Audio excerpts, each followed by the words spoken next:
Kisah nyata, satu keluarga masuk Islam setelah anaknya meminta ini. Kisah berikut ini merupakan sebuah kisah nyata. Semoga ada hikmah dan pelajaran penting yang bisa kita ambil hikmahnya.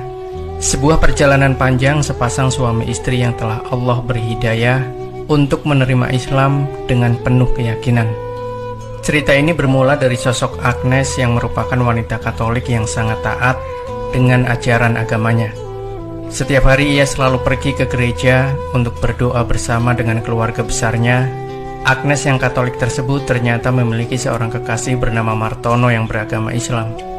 Namun saat Martono melamarnya, ia berkata lebih memilih Yesus Kristus dibandingkan dengan cinta manusia. Ketegasan yang ada pada diri Agnes mulai menggoyahkan iman Martono untuk tetap berpegang teguh pada ajaran Islam. Meski Martono beragama Islam, akan tetapi kewajiban layaknya seorang muslim seperti sholat sangat jarang ia kerjakan. Alhasil Martono pun masuk dalam agama Katolik demi mendapatkan gadis pujaannya. Mereka melangsungkan pernikahan di gereja Ignatius Magelang pada tanggal 17 Oktober 1982. Setelah menikah dan menyelesaikan kuliahnya di salah satu universitas ternama di Jogja, keduanya pun pindah dan menetap di Bandung.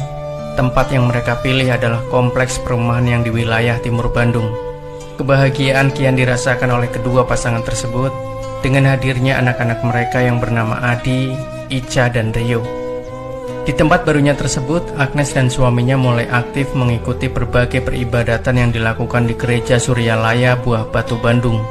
Suaminya yang saat itu menduduki kepala divisi properti PT Telkom Cisanggarung Bandung pun bisa dibilang memiliki pendapatan yang bisa membuat keduanya mampu hidup berkecukupan dan mampu menyisihkan sebagiannya untuk pemeliharaan gereja. Mereka berdua berinisiatif untuk membangun sebuah gereja yang berlokasi dekat dengan perumahan dengan mengumpulkan dana dari para tetangga sekitarnya yang beragama serupa, dan akhirnya pun sebuah gereja telah berhasil mereka dirikan. Yang mengherankan adalah sikap Martono yang masih sayang dan menghormati kedua orang tuanya dengan memberangkatkan keduanya ke Tanah Suci. Memang kedua orang tua Martono merupakan seorang muslim, sehingga sudah menjadi sebuah kebahagiaan bisa memberangkatkan mereka berdua untuk menjalankan rukun Islam yang terakhir tersebut. Walaupun Martono telah berpindah keyakinan. Kehidupan yang serba berkecukupan dan harmonis mewarnai hari-hari dari Agnes dan Martono, hingga suatu ketika keduanya merasakan goncangan jiwa yang cukup membuat gelisah. Anaknya yang bungsu yaitu Rio mengalami sakit panas yang tak kunjung reda, sehingga membuat keduanya khawatir dan membawa Rio ke rumah sakit Kristen yang terletak di Bandung Utara. Dokter yang menangani Rio menyatakan bahwa Rio hanya mengalami kelelahan saja, namun Agnes yang merupakan ibunya tetap merasa gelisah dan takut akan kondisi anaknya yang tak kunjung sehat. Ketika dipindahkan ke ruangan ICU, kejadian cukup aneh mulai terlihat. Rio meminta ayahnya untuk memanggil ibunya yang berada di ruangan tengah. Martono pun langsung menuju Agnes dan menyuruhnya untuk masuk ke ruangan ICU. Namun jawaban Agnes cukup membuat heran Martono. "Saya sudah tahu." Martono pun masuk kembali ke dalam ruang ICU tanpa disertai Agnes. "Udahlah papa saja. Pa, hidup ini hanya berjarak 1 senti, sementara di sana nggak ada batasnya," ucap Rio. Martono tertegun dan keheranan melihat anaknya yang masih kecil bisa berkata demikian. Apa yang diucapkan oleh Rio seakan dirinya seperti orang dewasa yang sedang menasehati sesamanya. Sore pun menjelang dan Rio masih berada di ruang ICU ditemani Martono. Rio kemudian berucap, "Pa, Rio mau pulang." Dengan lemah lembut dan penuh kasih sayang, Martono menjawabnya, "Iya Rio, nanti kamu pulang bersama papa dan mama." "Enggak pa, Rio mau pulang ke surga. Rio tunggu papa dan mama di surga," ucapnya dengan nafas yang pendek. Martono yang terkejut dengan ucapan anaknya tersebut, tiba-tiba ia mendengar suara aneh yang menyuruhnya untuk membimbing kalimat syahadat kepada anaknya. Meski kaget, Martono yang dulunya seorang muslim pun menuntun Rio dengan kalimat syahadat. Air mata Rio pun berlinang sembari melafalkan kalimat tersebut. Dalam ketakutan dan kegelisahan, Martono dikejutkan lagi dengan adanya bisikan yang memberitakan bahwa Rio akan meninggal dunia setelah dikumandangkannya adzan maghrib. Mendengar bisikan tersebut, Martono kemudian pasrah dan hanya memohonkan kebaikan bagi anaknya. Dan benar saja, pada tanggal 27 Juli 1999, setelah adzan maghrib berkumandang, Rio pun menghembuskan nafas terakhirnya. Agnes yang tak mau melihat anaknya karena merasa sedih terus, menangis dan meratapi anaknya hingga Rio ditempatkan di rumah duka. Kejadian aneh pun berulang, di mana Agnes seperti melihat Rio yang menghampirinya dan berkata, "Ma, aku gak mau pakai jas. Aku maunya pakai kain putih aja." Agnes cukup terkejut dengan pemandangannya tersebut, karena memang Rio telah tiada. Kejadian tersebut ia tuturkan pada salah satu tetangganya yang muslim dan berada di rumah duka tersebut. Pelayat tersebut menuturkan bahwa kejadian tersebut bertanda bahwa Rio ingin dimakamkan layaknya seorang muslim. Perdebatan panjang pun mewarnai hari itu. Mereka bersepakat untuk membalut tubuh Rio dengan baju, celana, dan sepatu yang berwarna putih. Setelah itu Rio disolatkan oleh mereka yang beragama Islam. Keluarga besar Agnes yang memang penganut teguh agama Katolik bersikeras agar Rio dimakamkan secara Katolik, dan jasad Rio pun dimakamkan di Kerkop yang merupakan pemakaman khusus Katolik yang berada di Cimahi, Bandung. Agnes yang masih bingung dengan berbagai kejadian yang dialaminya hanya berdiam diri hingga suatu hari ia mendengar bisikan yang aneh tentang rumah dan mobil. Rumah adalah rumah Tuhan dan mobil adalah kendaraan untuk menujunya. Di saat itulah Agnes teringat akan ucapan Rio saat masih duduk di bangku TK. "Ma, Mbok Atik nanti akan Rio belikan rumah dan mobil. Mbok Atik merupakan orang yang merawat Rio sejak kecil di rumah, dan ia merupakan seorang muslimah yang taat beribadah meski harus bekerja di rumah majikan yang beragama Katolik." Agnes pun saat itu hanya bisa tersenyum sembari menjawab celoteh anaknya, "Kok mama gak dikasih sih? Mama kan nanti punya sendiri," sahut Rio. Setelah teringat hal tersebut, Agnes kemudian meminta Martono untuk mengecek ongkos haji saat itu. Ternyata dana yang dibutuhkan untuk berangkat haji adalah Rp17.850.000. Sesaat setelah itu Agnes pun membuka uang duka yang tak pernah ia buka sebelumnya. Keheranan Agnes mulai memuncak karena nilai uang yang terkumpul ternyata sama persis dengan ongkos naik haji.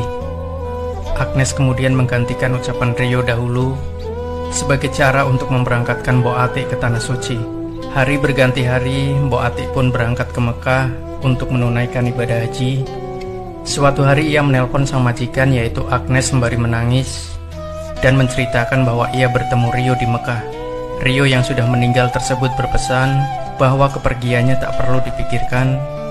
Ia merasa senang di alam yang baru. Jika ibunya merasa rindu, cukup berdoa saja. Pesan yang disampaikan lewat Mbok Atik tersebut bukannya membuat Agnes menjadi tenang, justru ia kini lebih stres dan mengharuskan untuk dirawat oleh seorang psikologi hingga 6 bulan. Satu hari pada saat Agnes tertidur lelap, ia dibangunkan oleh suara aneh pria misterius dalam mimpinya yang berkata, "Bukalah Al-Quran surat Yunus." Setelah heran dan penuh tanda tanya, Agnes pun kemudian mencari ke teman-temannya yang beragama Muslim untuk menanyakan tentang kandungan surat Yunus. Bahkan ia sempat diberi Al-Quran oleh sepupunya, namun tak ada jawaban yang ia dapat dari surat tersebut meski telah dibaca berulang-ulang. "Apa sih maunya Tuhan?" teriaknya hingga ia tersungkur ke lantai di dalam rumahnya. Dinginnya lantai membuat hati dan perasaan Agnes sedikit demi sedikit tenang dan sontak berucap astagfirullah. Agnes kemudian membuka surat Yunus ayat demi ayat dan ia menemukan jawabannya pada ayat yang ke-49. "Katakanlah, tiap-tiap umat mempunyai ajal. Jika ajal datang, maka mereka tidak dapat mengundurkannya dan tidak pula mendahulukannya." Dengan berbagai kejadian aneh yang dialaminya, Agnes mulai mempelajari Islam dan berbagai sumber buku. Dan satu hari Agnes yang merupakan penganut Katolik berkata, "Ya Allah, terimalah aku menjadi seorang Muslim. Aku tak ingin diislamkan oleh manusia lain." Agnes yang sudah mengucapkan kalimat syahadat langsung melaksanakan sholat meski harus secara sembunyi-sembunyi. Di tengah Agnes yang telah berpindah agama tersebut, suaminya masih tetap rajin menjalankan ibadah di gereja. Bahkan Martono selalu mengajak Agnes untuk ke gereja namun Agnes menolaknya dengan berbagai alasan. Hingga suatu malam, Martono terjaga karena isak tangis yang didengarnya di suatu kamar. Di tengah rasa penasaran tersebut, ia terkejut karena melihat Agnes sedang melakukan sholat dengan menggunakan celana panjang, jaket, dan syal yang dijadikan kerudung. Martono bertanya keheranan, "Loh, kok Mama kini sholat?" "Maafkan saya, Pak. Telah mendahului Papa." Agnes pasrah dengan sikap suami nanti, apakah akan menyakitinya atau bahkan menceraikannya. Setelah Martono melihat istrinya memeluk agama Islam, ia pun mulai kebingungan menentukan arah akidahnya. Hingga suatu hari, tepatnya tanggal 17 Agustus tahun 2000, Agnes mengantar Adi untuk mengikuti lomba adzan yang diadakan oleh panitia Agustusan di lingkungannya. Cukup aneh memang, Adi yang masih beragama Katolik ingin mengikuti lomba adzan yang notabene merupakan aktivitas orang muslim saat waktu sholat tiba. Sementara Martono yang diajak untuk ikut menghadiri justru menolak dengan alasan harus mengikuti upacara di kantornya. Dalam acara tersebut hadir pula psikologi Agnes, yakni Gangsa Raharjo. Ia mengatakan kepada Adi yang masih bersekolah di SMA Santa Maria untuk meniatkan adzannya bukan hanya untuk orang yang ada di sekitar, namun juga untuk alam semesta. Alhasil, adzan yang dikumandangkan Adi sangat merdu dan membuat siapapun yang mendengarnya terbawa haru. Ibundanya yang melihat hal tersebut meneteskan air mata hingga tak terbendung karena bercampurnya rasa haru dan bahagia. Adi pun menjuarai lomba adzan tersebut dan mengalahkan 33 peserta yang muslim. Setelah lomba usai, Adi dan Agnes kemudian pulang ke rumah. Namun apa yang didapatinya cukup mengejutkan, karena saat Agnes membuka pintu kamar, Martono yang tadinya berucap akan melakukan upacara, justru tengah melakukan sholat. Agnes pun terkulai lemah dengan kejadian tersebut.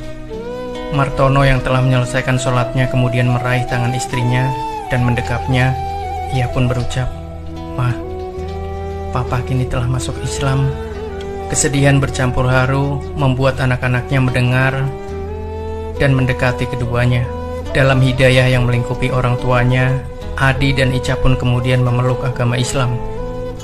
Keluarga yang dulunya Katolik itu akhirnya melalui babak baru dalam kehidupan sebagai muslim secara terang-terangan.